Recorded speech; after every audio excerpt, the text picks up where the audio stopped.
উঠে মানে কাটতো।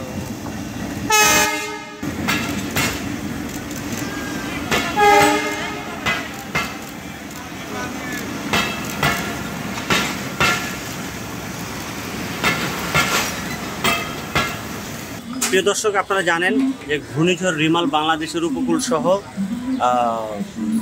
মানে বিভিন্ন জেলায় আঘাত এনেছে উপকূলের, পাশাপাশি ঢাকার উপর তো বেশ ব্যাপক প্রভাব খাটিয়ে এসে গিয়েছে।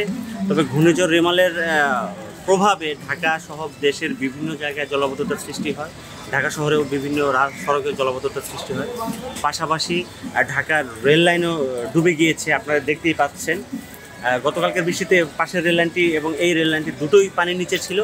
তবে আজকে কিছুটা ওই রেল লাইন পানির নিচ থেকে উপরে ভেসে উঠেছে এবং এই রেল লাইন দেখতে পাচ্ছেন এখনও পর্যন্ত পানির নিচেই আছে। আর ট্রেনগুলো এই পানির উপর দিয়ে চলাচল করছে।